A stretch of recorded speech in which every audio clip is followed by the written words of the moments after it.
मैं डॉक्टर जितेंद्र पाकड़, सहायक आचार्य दर्शन शास्त्र विभाग, राजकीय महाविद्यालय करौली। प्रिय छात्रों, आज हम इस ऑनलाइन क्लास के अंतर्गत युंग के अनुसार धर्म का मनोवैज्ञानिक अध्ययन, इस पर विस्तार से चर्चा करेंगे। इससे पूर्व के वीडियो में हमने जो तीसरी जो यूनिट है, उस तीसरी यूनिट के धर्म का मनोवैज्ञानिक अध्ययन में फ्रायड से संबंधित जो धार्मिक विचार है, उनकी विस्तार से विभिन्न वीडियोस के अंतर्गत चर्चा की थी। आज हम युंग के अनुसार धर्म का जो मनोवैज्ञानिक अध्ययन है, उसकी चर्चा करेंगे। युंग भी फ्रायड की भांति एक मनोवैज्ञानिक दार्शनिक है। प्रारंभ में दोनों की मान्यता समान थी, परंतु बाद में अचेतन को लेकर दोनों में मतभेद उत्पन्न हो गया। फ्रायड व्यक्तिगत अचेतन पर बल देते हैं, जबकि युंग सामुदायिक अचेतन पर अधिक बल देते हैं। युंग को मनोविज्ञान के अतिरिक्त धर्म, दर्शन और रहस्यवाद में भी रुचि थी। इसी कारण युंग फ्रायड से अधिक विख्यात दार्शनिक हुए। यद्यपि फ्रायड और युंग दोनों धर्म दर्शन के बहुत महान दार्शनिक हुए हैं, फिर भी दोनों में थोड़ा सा अंतर है कि फ्रायड और जो युंग है, वो युंग अधिक विख्यात हुए हैं क्योंकि इन्होंने जो धर्म दर्शन का जो अध्ययन किया है, वो व्यक्तिगत अचेतन की अतिरिक्त, यानी जो सामुदायिक जो अचेतन है, उस पर अधिक बल दिया है और उन्होंने धर्म की व्याख्या विस्तार से की है। युंग के अनुसार शैशव काल की अप्रिय एवं कष्टदायक जो घटनाएं हैं और जो दमित हो जाती है, शैशव काल का मतलब बाल्यकाल अवस्था की बहुत सारी घटनाएं हैं जो दमित हो जाती है, व्यक्तिगत अचेतन के घर में चली जाती है। उन्हें अचेतन मन से चेतन मन में लाना संभव नहीं है। हिस्टीरिया तथा अन्य चित्त रोग की जड़ में व्यक्ति के अचेतन का ही प्रभाव दिखता है। फ्रायड ने भी विभिन्न मानसिक रोग का कारण व्यक्तिगत अचेतन को माना है। युंग के अनुसार सामूहिक अचेतन में समस्त मानव जाति की अनुभूतियों का इतिहास निहित रहता है। यानी जितनी भी जो मानव जाति की जो अनुभूतियाँ हैं, उन अनुभूतियों का जो इतिहास है, वो सामूहिक अचेतन में निवास करता है, उसमें निहित रहता है। इसमें पूर्वजों की अनुभूतियाँ सुरक्षित रहती है। जो पूर्वज हैं, उन पूर्वजों की जितनी भी जो अनुभूतियाँ हैं, विचार है, वो सब सुरक्षित रहते हैं। सामूहिक अचेतन की विशेषता है कि इसके द्वारा प्रतीकों की व्याख्या होती है, यानी प्रतीकों के माध्यम से इसमें व्याख्या की जाती है। युंग के दर्शन में सामूहिक अचेतन का महत्वपूर्ण स्थान है। इसी अचेतन के द्वारा युंग धर्म संबंधी विचार की व्याख्या करने में सफल सिद्ध होता है। यानी फ्रायड ने जो धर्म की जो व्याख्या की है, वो व्यक्तिगत अचेतन के आधार पर की है, जबकि युंग ने सामूहिक अचेतन को महत्वपूर्ण स्थान देते हुए धर्म संबंधी विचार की जो व्याख्या की है, और इसी कारण से वो इसमें सफल भी हुए हैं। अचेतन प्रमुख रूप से दो प्रकार के होते हैं, एक तो व्यक्तिगत अचेतन और दूसरा होता है सामूहिक अचेतन। युंग सामूहिक अचेतन को महत्वपूर्ण स्थान देते हैं, जो प्रत्येक व्यक्ति में व्याप्त रहता है। ये सामूहिक अचेतन जो है प्रत्येक व्यक्ति में व्याप्त रहता है, इसलिए सामूहिक अचेतन को सामान्य अचेतन भी कहा जाता है, क्योंकि सामान्य अचेतन पहचान जो सभी व्यक्तियों में समान रूप से निवास करता है, ये हर व्यक्ति में निहित रहता है। इसलिए कभी कभी इसे वंशज अचेतन भी कहा जाता है। जो वंश की जो परंपरा है, यह पूर्वजों से प्राप्त होती है, हमारे जो पूर्वज हैं उनसे ये प्राप्त होती है। इस कारण ये पीढ़ी दर पीढ़ी प्रभावित होता रहता है, यानी पीढ़ी दर पीढ़ी चलती रहती है। तो ये इस प्रकार की बातें करते हैं। युंग के अनुसार धर्म का आधार सामूहिक अचेतन है।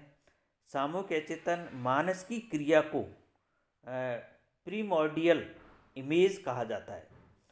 हर व्यक्ति के मन में प्रीमॉर्डियल इमेज एक समान रहती है, इसलिए ईश्वर और प्रकृति के प्रति प्रत्येक व्यक्ति में सामान्य प्रवृत्ति दृष्टिगोचर होती है, यानी सामान्य प्रवृत्ति दिखाई देती है इस प्रीमॉर्डियल इमेज के कारण। तो प्रीमॉर्डियल इमेज को आदि प्रतिमा भी कहा जाता है। इसी कारण सभी व्यक्तियों में सामान्य अवधारणा देखने को मिलती है। प्रत्येक पुरुष के अचेतन मन में एक शाश्वत नारी का तथा प्रत्येक नारी के अचेतन मन में एक शाश्वत पुरुष का प्रारूप यानी प्रतीक होता है। इन प्रारूपों के द्वारा व्यक्तित्व के विभिन्न पक्षों के बीच समन्वय संभव होता है।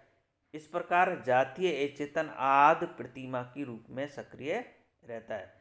यूं के अनुसार आदि प्रतिमा के फलस्वरूप व्यक्ति में धार्मिक मनोवृत्ति उत्पन्न होती है। ये जो आदि प्रतिमा है प्रीमोडियल इमेज के कारण, उसी के कारण प्रत्येक व्यक्ति में धार्मिक मनोवृत्ति यानी धर्म के प्रति जो भावना है वो उत्पन्न होती है। धार्मिक जो मनोवृत्ति है दया धार्मिक चेतना उत्पन्न होती है, इसलिए इन्हें धर्म का आधार कहा जाता है। तो धार्मिक मनोवृत्ति प्रीमोडियल इमेज की देन है, यानी धर्म की जो प्रवृत्ति है, धर्म की जो चेतना होती है वो प्रीमोडियल इमेज के कारण उत्पन्न होती है। चूँकि यह प्रतिमा प्रत्येक व्यक्ति में निहित होती है, इसलिए प्रत्येक व्यक्ति को धार्मिक कहा जा सकता है। अतः धर्म का आधार सामूहिक अचेतन है। तो इस प्रकार से ये धर्म के आधार को सामूहिक अचेतन मानते हैं। अब हम ये देखते हैं कि युंग और ईश्वर की जो वस्तुनिष्ठता है, मतलब युंग जो है ईश्वर की वस्तुनिष्ठता पर जोर देते हैं, तो किस प्रकार से मानते हैं। युंग के अनुसार धर्म का संबंध मनोवैज्ञानिक तथ्यों से है। यद्यपि युंग ने धर्म को मानसिक तथ्य कहा है, फिर भी उन्होंने इसे ब्रह्म नहीं कहा, जैसा कि फ्रायड ने इसको ब्रह्म कहा है। तो ईश्वर मानसिक सत्ता होने के बावजूद आत्मनिष्ठ वस्तु नहीं है। युंग ने ईश्वर की वस्तुनिष्ठता पर अत्यधिक बल दिया है। युंग ने ईश्वर की वस्तुनिष्ठता को प्रमाणित करने के लिए अनेक प्रमाण प्रस्तुत किए हैं। उनका यह योगदान धर्म की अनुपम निधि माना जाता है। अब युंग द्वारा ईश्वर की वस्तुनिष्ठता को सिद्ध करने के जो प्रमाण हैं वो इस प्रकार है कि युंग के अनुसार ईश्वर एक मानसिक सत्ता है। मानसिक सत्ता होने के कारण ईश्वर ब्रह्मात्मक नहीं है, अपितु विषयगत रूप से अस्तित्ववान है। चूँकि मन स्वयं एक यथार्थ सत्ता है, इसलिए ईश्वर मानसिक तत्व होने के फलस्वरूप वस्तुनिष्ठ है। तो ये इस प्रकार से ईश्वर को वस्तुनिष्ठ मानते हैं। दूसरा ये है कि ईश्वर मानसिक सत्ता होने के बावजूद मानवीय इच्छा से स्वतंत्र है। युंग ने कहा है कि we do not create God but choose him.